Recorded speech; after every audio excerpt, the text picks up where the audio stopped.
Bon, ça fait beaucoup, mais voici un bref résumé. Nouveau terrain, donc nouveau chemin de gank sur les 3 voies. Les larves du néant débarquent. Vous pouvez piloter le héros. Le baron est plus effrayant. Le néant est partout. La faille infernale change totalement. Il y a de nouveaux objets. Certains champions règlent leur compte dans la faille. Et les tchèques explosent pour créer un feu d'artifice. Ouh!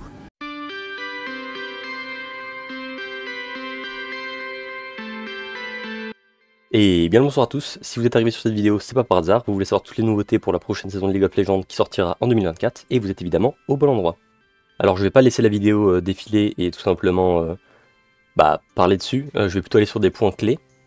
Donc comme vous l'avez remarqué, cette saison sera basée autour de tout ce qui est le Void, donc le néant, tout ce qui est Belvet, Kai'Sa, tous les persos qui viennent de ce monde-là, tout ce qui est Malzahar, Shogat. Et donc ils ont sorti beaucoup de nouveautés par rapport au héros de la faille, au Nashor, à ce nouveau mob que vous pouvez voir sur l'écran. Et du coup, on va d'abord commencer avec les changements de la carte. Donc là, vous le voyez, en tant que main jungler, mon avis sur ça, c'est que si vous êtes un top laner, c'est parfait pour vous. Franchement, c'est incroyable, parce que vous avez juste à mettre une ward ici, et vous verrez absolument tout, et tellement en avance que pour un jungler basique, ça va être impossible à gank. Donc, en tant que main jungler, je trouve ça très très triste qu'ils aient fait ça.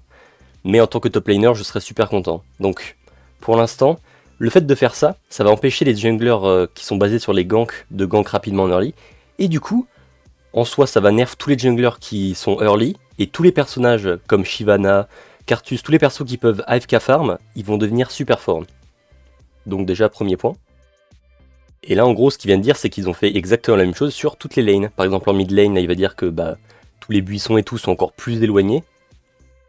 Voilà, donc là c'est exactement ce que j'ai dit juste avant, c'est que en fait ils ont fait en sorte que tout ce qui était gank c'était beaucoup plus compliqué à mettre en place, et que vous voyez là le seul moyen de gank, quasiment, c'est de passer par la gauche et de dive.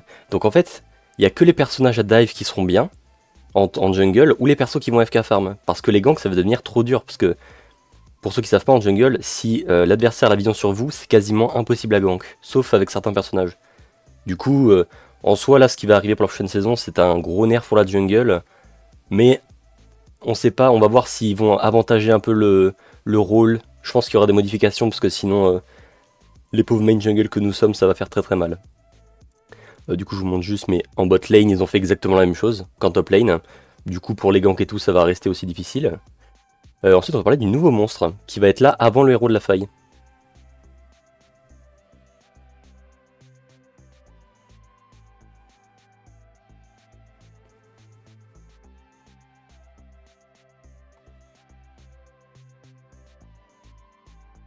Donc de ce que j'ai compris, c'est que quand vous tapez ces petites larves du coup, du néant, qui apparaîtront avant 14 minutes, donc c'est là où c'est bien, c'est parce que avant en jungle, les seuls objectifs que vous pouvez faire en début de game, c'était les dragons.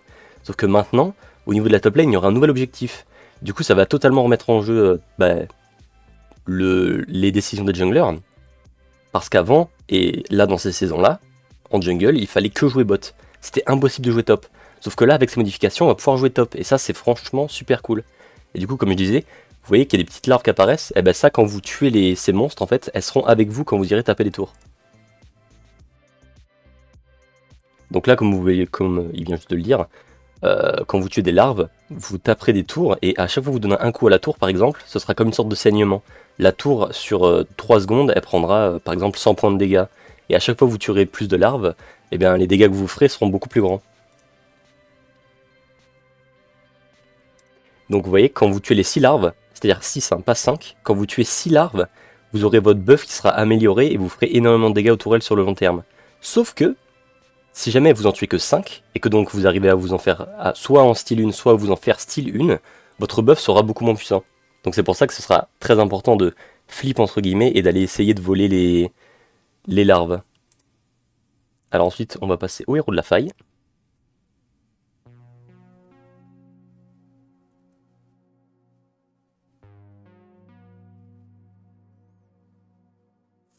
Donc comme vous voyez, ils ont refait tout le design bon, on verra juste après le Nashor, mais le Nashor et l'Herald, le design a été totalement refait, ce qui est incroyable, je trouve qu'il est magnifique comme ça. Donc qu'est-ce qui est nouveau, etc. vous allez me dire, mis à part le fait qu'il soit magnifique? Eh bien pas grand chose, si ce n'est le fait que maintenant, en plus de charger les tours ce qui est totalement normal et comme avant. Vous allez pouvoir en fait le placer sur une lane, donc jusque là c'est totalement normal, mais il y a un allié ou vous-même qui allez pouvoir rentrer dedans et pouvoir charger les tours comme un traîneau de combat.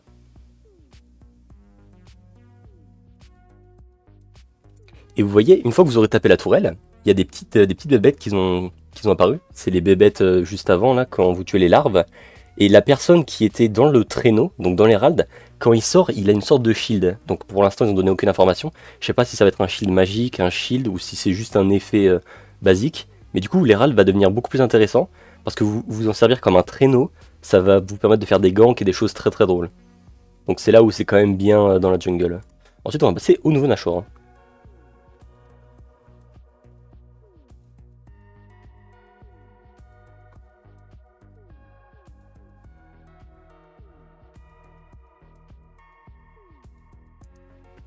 Donc comme ils viennent de le dire, le Nashor il a 3 différents types. Ça a pas de. En fait, ça change absolument rien à son buff. Mais par contre, comme il y a écrit, son style de combat et sur l'aspect de la fosse, c'est différent. Donc je sais pas si ça change vraiment quelque chose, mais bon. Vous voyez? C'est-à-dire qu'en gros, ce sera full RNG, mais ce sera possible que le pit du Nashor soit totalement ouvert, juste parce que le Nashor est d'un type particulier et pas d'un autre. Mais sinon, en soi, les buffs et tout, ça reste similaire.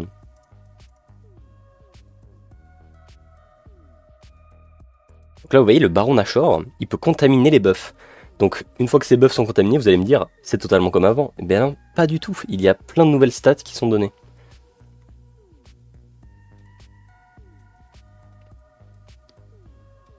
Donc voilà, donc pour le carapateur, comme il vient de le dire juste avant, ça va faire une explosion de vision autour, et vous allez avoir la vision partout autour. Mais par contre, ils sont plus durs à tuer. Donc c'est pareil pour le red buff. Le red buff, il va être beaucoup plus dur à tuer quand il sera comme ça, possédé par le néant, en quelque sorte. Sauf que, lorsque vous allez le tuer, tous les alliés qui sont en vie, donc pour moi quand il dit en vie, ça veut dire sur toute la map, mais je suis pas sûr, mais tous les alliés qui sont en vie vont avoir le blue buff ou le red buff. Donc en gros, il n'y a pas besoin de se partager les buffs ou de dire tiens, vas-y prends le buff l'ADC ou le mid laner. On va voir juste après.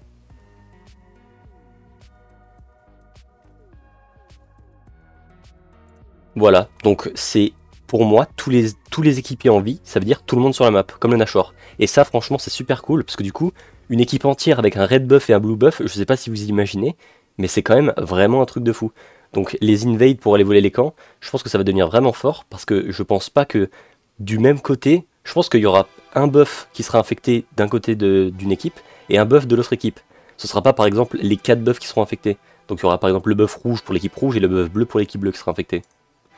Ensuite, on va passer à tout ce qui est faille. Donc tout ce qui est faille infernale. En gros, tous les terrains des souls, donc des âmes de dragon, enfin, non, c'est pas au soul, c'est quand vous tuez 2 dragons que la map elle change. Et bien, toutes les maps elles ont été refaites et revues, parce que vu qu'ils ont changé toute la map, ils ont changé les pits et tout, ils ont juste refait en sorte de modifier la map. Donc à part ça, bon, il n'y a pas grand chose. Pour les objets, ça c'est très important.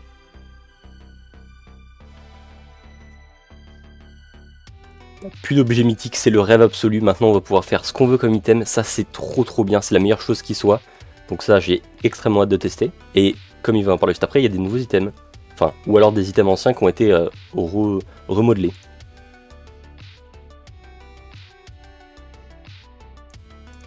Oui, voilà. Donc en gros, ils font absolument tout. Ils ajoutent, ils retirent, ils modifient. Ils font un peu de tout, en gros, avec tout ce qui est au niveau des items.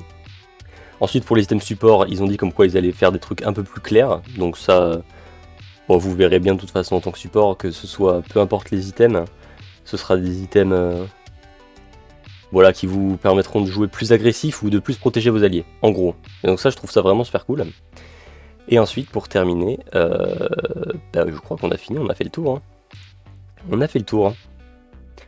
Donc j'espère que cette vidéo vous aura plu, j'espère que toutes les nouveautés vous intéressent, n'hésitez pas à me dire en commentaire si je suis passé à côté de certaines choses, s'il y a des choses que vous n'avez pas compris, je pourrais vous répondre en commentaire évidemment. Sur ce, j'espère que moi personnellement, je suis vraiment hype pour la prochaine saison. Je vais faire un gros rush Grand Master en vrai. Bon, c'est quand même osé de ma part parce que j'ai été que Master sans LP à mon Piquello, mais qui sait, on verra bien. Sur ce, je vous souhaite à tous une très bonne fin de soirée, une très belle journée, et je vous dis à la prochaine, ciao ciao.